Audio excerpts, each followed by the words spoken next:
2003 Honda Accord here. If you could have a car, any car, doesn't matter. If your heat doesn't work, all right, what you need to do is check your antifreeze. All right, this is a Honda Accord. I'm gonna show you how to properly do the, not a flush, but I mean like how to properly put the antifreeze into the system. And then let's say you change the radiator, or if you change a component on the cooling system, you do need to bleed the system. All right, your heat will not work if you don't do it properly. So if you have a Nissan, Toyotas, you can use a bleeder valve tool. It's called an airlift tool. But if you don't have that, you can simply top off the antifreeze, just like I'm doing here.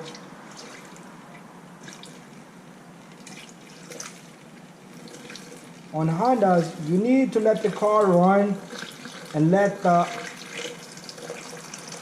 so right now it's all topped off. So you do need to top off the system, and then what you need to do is run the engine. Wait for the fans to kick in twice, all right? Twice, not once, not twice. Also put the heat on, because let's say you're in summer, you're running the car, a lot of mechanics, they sit inside the car, and that's a problem. All right, they sit inside the car, they put the AC on, and they want to feel nice and good inside. They're gonna run the car, rev the engine a little bit. No, that's not the proper way to do it. Put the heat on. If it's summer, put the heat on, get out of the car, because there is a valve over there. It's called a heat control valve. So that valve opens and closes. If you put the heat on, it opens and lets the antifreeze go in there, give you heat. But if you're doing a flush and that thing is closed, no, you're gonna be short on the antifreeze, okay? So put the heat on, let it run, wait for the fans to come on 2 times, okay? 2 cycles. What that's gonna do is it's gonna let the thermostat open up and cycle really good.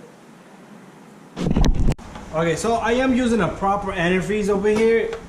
We have a 50-50 mix of, this is like a special color for the Hondas, only Honda uses this.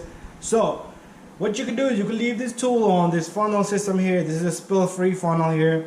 Leave it on and let the engine run. What I like to do is I usually like to take it off and put the radiator cap on.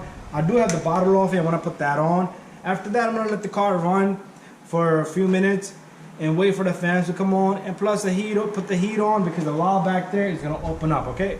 So what I like to do is I like to squeeze this pipe a little bit, put this on, and then take this off.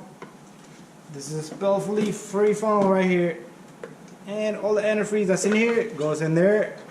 Pretty good tool I have here. But anyways, there we have it. My little guy went inside. I don't know how I'm gonna take it out. There you go, I got it out. So let me put this away. And what I'm gonna do is I'm gonna go get the radiator cap, put the cap on. The bottle on. So let's take our radiator cap, put this on. This is a special cap. It has this little clip here. Bada bang, bada boom.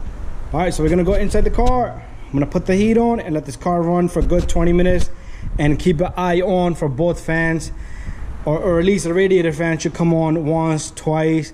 What's gonna happen is the thermostat's gonna open up, the antifreeze is gonna circle once, twice, and after that, let it cool off and check the antifreeze level again, fill up the bottle. All right. Okay, so what I do is watch and pay attention. You see this guy right here? I'm gonna put the heat on. It's gonna be at the different position than that, okay? So I'm gonna go inside. I'm gonna start the engine. And let's put this on heat.